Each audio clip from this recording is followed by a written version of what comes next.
on se retrouve aujourd'hui pour une nouvelle chronique. Après une PGW relativement éprouvante et les deux chroniques de la semaine dernière, on récupère un rythme relativement chill pour cette semaine, on y va tout doux. Donc du coup aujourd'hui, de quoi allons-nous parler? La princesse et la bête. C'est un shoujo des éditions Pika, terminé en 15 tomes. Il est sorti en 2015 au Japon, en 2018 pour la France, et la mangaka de cette œuvre n'est autre que Yu Tomofuji. Allez, on se retrouve pour le résumé?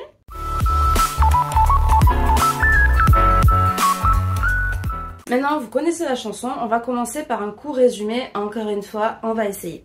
On suit donc les aventures de Salifi, qui n'est autre que le 99e sacrifice humain. En effet, on est dans un monde fantastique où vous avez les humains d'un côté en Yohana et vous avez les démons de l'autre avec Osmalg et autres contrées démoniaques. Donc en fait, dans ce monde, pour préserver la paix, a été mis en place un système de sacrifice humain, tout simplement. Donc chaque année, les humains doivent désigner dans chaque village, en fait, un sacrifice à apporter au roi, du coup, pour apaiser sa colère. Salifi étant désigné et adopté d'ailleurs juste pour ça, vous en saurez plus en lisant. Au moment où elle pensait que sa vie allait s'arrêter, finalement, c'est le moment où sa vie commence réellement, quand elle rencontre ce grand roi, peut-être pas si terrifiant que ça, ou pas. Et du coup, voilà. Donc en fait, on est transporté dans un monde entre le mystère, les complots, la politique, la tolérance, avec pas mal de romance. En fait, on est vraiment dans cet univers au mille et une facettes, parce que pour le coup, vous avez aussi... Il y a un petit côté leçon de vie et message quand même derrière, pour tout ce qui va être de la dévotion, le dépassement de soi, Encore une fois, j'aime beaucoup les mangas où il y a ça, hein. Franchement, on va pas se mentir. Et après, ce côté de tolérance, parce qu'en fait, les démons et les humains ne peuvent pas s'encadrer, bien entendu, hein, sans douter. Mais les démons entre eux, il y a du mal aussi. Pourquoi? Parce qu'il y a les races des reptiles, il y a les races des fourrures, il y a les races des canidés, il y a les races des hyènes, il y a ci, il y a là. Et en fait, du coup, ça crée un système de... Il y avait un système de hiérarchie, en fait, on va dire. Et donc, du coup, même au sein des démons, tout n'était pas si simple. Donc en fait on est vraiment projeté dans cet univers là qui est plutôt intéressant, faut se dire.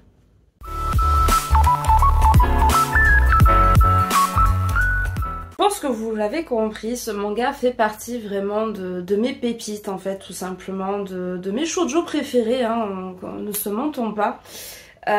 Parce qu'en fait il y a une magnifique évolution des persos. Déjà nous avons Salifi, il y a le roi et notre petite Anubis qui est vraiment d'une mougnoutitude mais à croquer. C'est aussi en fait une histoire très touchante, très douce, parce que pour le coup en fait Salifi va vraiment se démener pour être acceptée par les démons, mais aussi elle va se dévouer pour faire honneur à son roi, tout simplement parce qu'elle veut être à la hauteur on va dire, des fonctions qui lui seront probablement attribuées. Voilà, j'essaye de pas trop vous spoil, vraiment, j'essaye vraiment. Et du coup, en fait, elle est touchante dans sa manière de faire, dans sa manière d'interagir avec les autres, de protéger et d'être à l'écoute du peuple, en fait, tout simplement. Et c'est vraiment très doux, très mignon. Et même son histoire avec le roi, pour le coup, est très touchante. Parce qu'en fait, ils ont une certaine dévotion et confiance l'un envers l'autre. Parce que Salifi protège le plus gros secret du roi. Et en fait, le roi voit qu'il peut avoir confiance en elle et que quoi qu'il arrive, elle fera tout pour qu'il puisse garder sa position de roi. Sans lui faire honte. Et en fait, ils ont vraiment ce truc de vouloir se relever mutuellement. En fait, quand il y en a un qui va pas, le deuxième va essayer de tout faire en sorte en fait pour le remonter, etc. Et ça déjà c'est une histoire de couple normale, hein, vous allez me dire, mais qu'on voit très peu dans les shoujo, parce que finalement dans les shoujo c'est vrai qu'en général c'est surtout la fille qui va être un petit peu fragile, un peu mougnou, un peu ci, un peu là, et ça va être au mec du coup d'arriver un chevalier servant et de la sauver.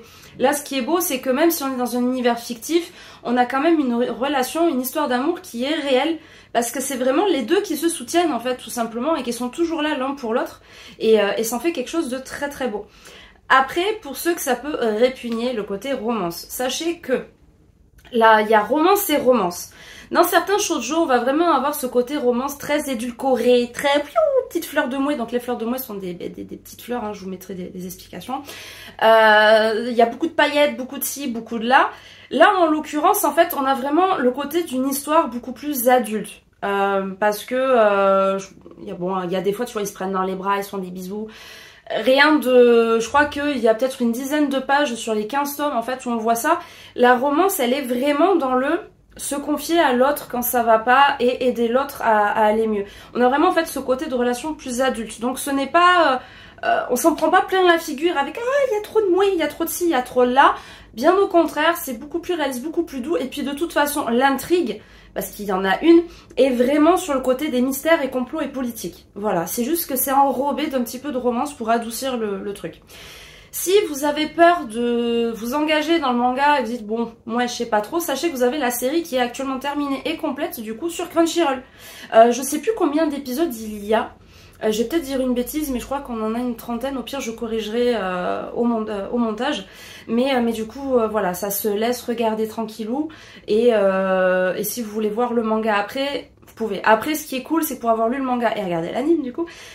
L'anime est très très très fidèle au manga. Et ça, c'est un plaisir. J'adore. C'est vraiment, c'est trop bien. Et c'est ce qu'on attend, parce que moi quand il y a des divagations, j'avoue que ça me saoule un petit peu. Là pour le coup on est vraiment très fidèle au manga. Donc si vous avez la flemme de lire, mais que vous êtes quand même intéressé, rassurez-vous, l'anime fait l'affaire.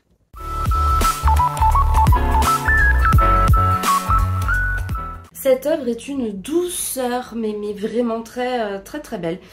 Que ce soit par son histoire, mais aussi par ses dessins, parce que tous les détails apportés aux personnages, que ce soit les humains, que ce soit les démons, que ce soit pendant les combats, parce qu'il y en a un peu, que ce soit pendant les guerres ou ce genre de choses, c'est vraiment d'une beauté... je pourrais pas dire sans nom non plus, on va pas exagérer, mais c'est quand même très détaillé, parce que en fait, ce qu'il faut savoir, c'est que chaque espèce de démon, en fait, finalement, est un animal. Et le fait d'avoir apporté les détails et les caractéristiques à certains animaux, on va avoir de la poiscaille par exemple, on va avoir ce genre de choses, et ce sont des détails qui sont vraiment très très beaux. Après, ce qu'il faut pas oublier, c'est que c'est un shoujo. Comme je vous l'ai déjà dit, les shoujo ne se concentrent pas des masses sur les décors, ça va être surtout sur les émotions. Ici, les décors sont simples et efficaces. En fait, à un moment donné, dans le palais, Salifi, quand elle va vouloir du coup s'informer sur les démons, sur l'histoire d'Ozmalg, etc., va se retrouver dans une grande bibliothèque. La bibliothèque est assez mignonne, elle est stylée. Après, voilà, il y a des petits décors par-ci, par-là, mais on voit bien en fait que tout n'est pas concentré sur les décors. Ce que je veux dire, c'est que contrairement par exemple à The Ancient Magus Bride, vous avez un système de remplissage en fait sur les dessins, etc. Ici, ça reste quand même relativement plat. Ça ne dérange pas, puisqu'en fait ça habille, du coup, ben, c'est des décors, hein, ça habille les cases avec les persos, et du coup voilà. Après, je vous avoue qu'il y a un décor que j'aime tout particulièrement, c'est quand on a une vue sur Ozmalg. Parce qu'en fait, Ozmalg est situé dans un très grand arbre, et en fait, quand on le voit de près ou de loin, les racines qui s'enchevêtrent, etc., je suis totalement fan en fait de ce genre de petits détails. Voilà, moi perso, je suis faible. Donc du coup, voilà. Je vais vous montrer les 5 premières couvertures. Je vais pas vous montrer les 15. Voilà, hein. Si vous êtes curieux, il faudra aller regarder. Après, peut-être que je vous glisserai. Je vais peut-être essayer finalement de vous mettre les 15. Je vous les mettrai 3 par 3. En fait, je vais vous les faire défiler. Parce qu'en fait, c'est vrai que je veux pas vous les montrer là comme ça. Mais elles sont tellement belles, les couvertures, que je pense que si, je vais vous les faire. Je vais vous mettre les 15, voilà. Donc voilà, je blablate, mais mais du coup, vous allez voir ces petites merveilles qui sont vraiment très très belles. Ensuite, ce sont des mangas qui se déshabillent pas forcément, parce qu'en fait, la couverture en dessous cartonnée est juste violette. Donc, il n'y a pas de... Vous n'avez pas de message caché en fait sur les couvertures, mais par contre les dessins sont vraiment très très beaux. Il y a beaucoup de poésie en fait qui se dégage, je trouve, aussi bien des couvertures que finalement aussi du manga en lui-même, puisque c'est beau, c'est un manga en fait qui est très optimiste et où vraiment en fait tout est possible avec des efforts. Et que même si on dit que c'est pas possible et que Salifi n'y arrivera pas, elle se laisse pas démonter et elle est prête à prouver aux autres en fait ce qu'elle est capable de faire, mais aussi à elle-même en fait elle se dit qu'elle a rien à perdre. Quand elle est arrivée là, elle était prête à mourir. Là en vrai la seule chose qu'elle a à faire c'est rester en vie, donc elle est plus à ça après, et je trouve que c'est un très très beau message de... Voilà, même dans l'adversité, en fait on continue d'avancer et on fait taire des bouches, et ça j'avoue que j'aime beaucoup les héroïnes fortes comme ça, c'est vraiment... c'est très important, je trouve qu'on en manque un petit peu. Et voilà, j'adore. Mais bref, là je m'écarte de la qualité graphique. Bah du coup on se retrouve pour la conclusion. À de suite.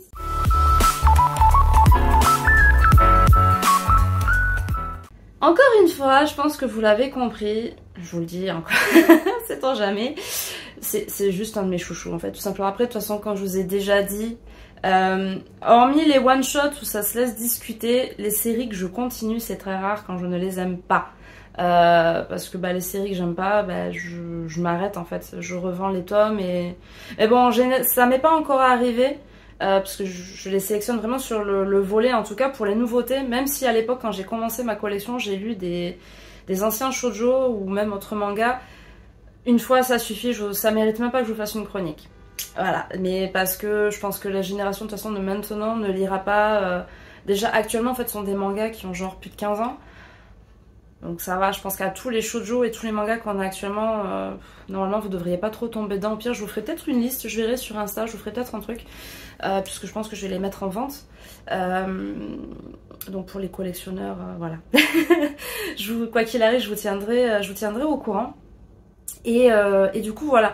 Donc encore une fois, voilà, comme je vous disais, ce manga c'est un gros coup de cœur parce qu'on s'attache vraiment à tous les persos. Même si j'avoue que mon petit chouchou c'est Leonardo, comme ils disent dans le manga. Désolé, mon japonais n'est pas ouf. Vous savez pas qui c'est? Faut le dire. Vous allez voir, vous allez très très vite comprendre de qui je veux parler. Et j'avoue que le petit Anubis, il est trop mignon. Bah après, en fait, quand j'étais plus jeune, j'étais très très fan de la mythologie égyptienne et on va dire que mon dieu préféré c'était justement Anubis. Donc le fait de le voir là, il est trop beau, il est trop cute. En plus, il a un petit caractère à la con, donc j'aime bien.